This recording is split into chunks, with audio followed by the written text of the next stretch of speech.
13, cut 3. Oh, he's not that. 10, 9, 8, 7, 6, 5, 4, 3. Well, now we're back with Mr. Montgomery Clift. And, funny thing, you're an actor, a motion picture actor. This is news to you. Thank you. But most people don't stick to just one thing. For instance, if a comedian wants to be an actor wants to be a comedian. Some of the stars we're making an awful lot of loot now in TV, for example, as Western stars make albums, try to sing. Are you asking what do I want to do? Would you take $1 million to record an album called Montgomery Clift Sings, for example? Well, that's a two-sided question. First of all, Montgomery Clift doesn't sing, so no, I couldn't. I'd love to have $1 million, but what I really would like to do is direct. I think that's where, if I may use the word loosely, that's where my most talent lies, would be in directing something. Because somehow in working, I see the scene as a whole. I fight harder to have a line eliminated for somebody who's playing with me, for their sake, or to have it added to, or changed, than I can fight for myself. And that's what I think my... as one gets into one's later years. Well, that's pretty close, though, to what you were doing. I mean, direction is... Yeah, one does direct oneself, let's face it, under certain circumstances. Would you direct... An actor. Would you direct a movie in which you also star? No, I'd rather not. You wouldn't do that? No. You were not fair to the movie itself. You were the star of the movie that changed Frank Sinatra's life from here to eternity. I was among the stars, yeah. Well, that's the typical way of putting it, that you would put it. But the fact remains that this completely changed this man's entire life. He was at his lowest ebb at the time, and then went up. Did you, were you asked to, or did you help, or any of the other stars in the picture help Sinatra during that period? With Frank and myself, it was mutual. I was able to offer him some suggestions to do with his part, because it's a marvelous part and intrigued me very much.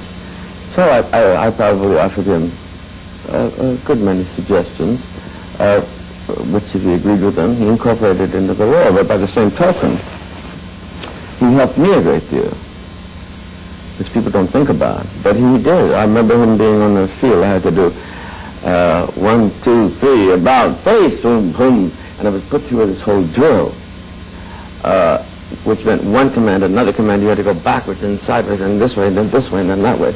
And I was very tense because it's terribly hard to do. You can't memorize exactly what you're going to do, which way. And so you have to rely on the voice that's calling the call. Mm-hmm. And he said, look, the way, did you see those Negroes walking in the troops, the way they walk? And they're relaxed. He said, relaxed. So I sashayed through it, literally. And he stood on the field in the boiling sunlight. And he waited until the whole scene was over before he retired to the barracks.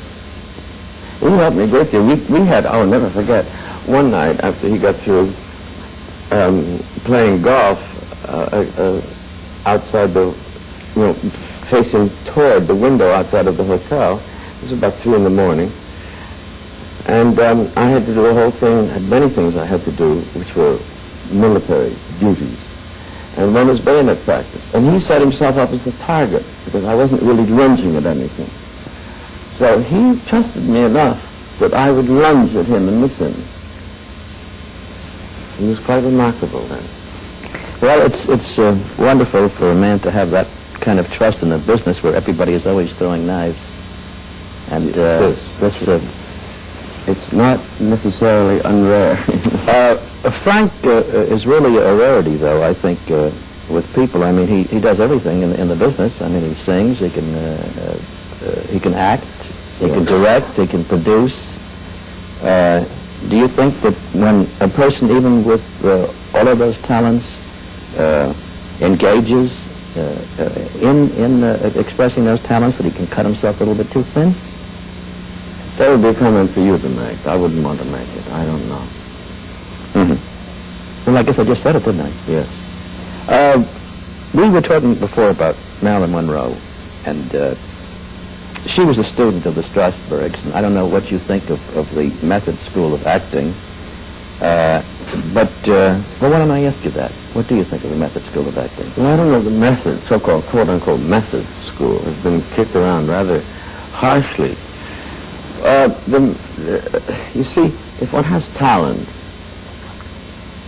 to be able to exercise that talent in a room where you do a scene with someone, 2 months later you do another scene with somebody else, it's a marvelous thing for people who are not at work. It's also a marvelous thing for some poor slob who's in a hit, because you're playing that role every night. You're not expanding. You're playing that role every night. Your chief duty is to be fresh. So, but the method as such, I don't know really, I must say, I'm baffled myself. I don't know what it means, because any good actor uses the principles of Stanislavski, no matter what they do. They do it unwittingly, but they do it. I'll never forget a long while ago, again before you were born, I was playing with Alfred London and Fontaine in There Should Be No Night, and someone else had a speech about so long, and she said to me, while this person is talking, you might answer at any point. Well, you could call that method. I don't care what you call it, but it's absolutely truthful, and every time you find a truthful actor, you find someone who bears out all the, not theories, but some of the realism that Stanislavski bothered to put on paper. But yours is really an instinctive and natural... you mean a naturally great talent? Yes. Oh, thank you. Remember, you said that. I did not say that. Well, what I meant, Mr. Clift... Don't call me And Mr. don't Clift. leave! I'm just going to go. How did you know? That's what I meant. That's the instinct. No, but actually, you were 14 when you first became an actor, and you were in a play called Fly Away Home on Broadway. Mm-hmm. Now, you weren't sure whether you were an actor or not. You hoped you were. Yes. And yet you hit very fast. You became popularly recognized as a good young when I got older, budding actor. When I got older, when I was 14, it was just somebody to hire. But as I got a little older, because I was 10 years in the theater before I started with movies. My first movie was 1946, so I was in the theater for 11 years. Yeah, but you must have had natural talents, working your way as you did to. That's for you to answer. Yeah, well, this is true. Why, when you first got to Hollywood, why did you wait 10 years? I mean, you were offered various roles. Why did you turn them down? Well, each time I was offered a role, I'd be offered a better contract. I felt I was so young in those days. I don't know. Let's say they started when I was 16. Then another offer, a better one, 17. Another offer, a better one when I was 18. Another offer when I was 19. And all of the offers, although the money was better each time I was in a play, the money was better. But at that age, I would have had to sign a contract where they would tell me what I was going to play. And I figured my career would be over. We wouldn't be sitting here today.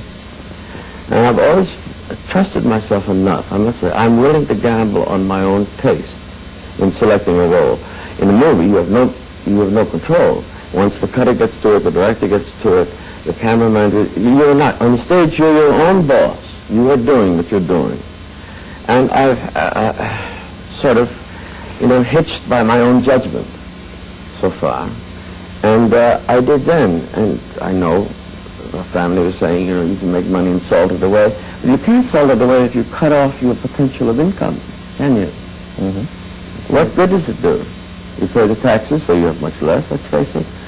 And what would I be doing? The big thing is to keep your earning potential high, which is to keep yourself in the swim of life as strongly as you can. That's more important than salting away.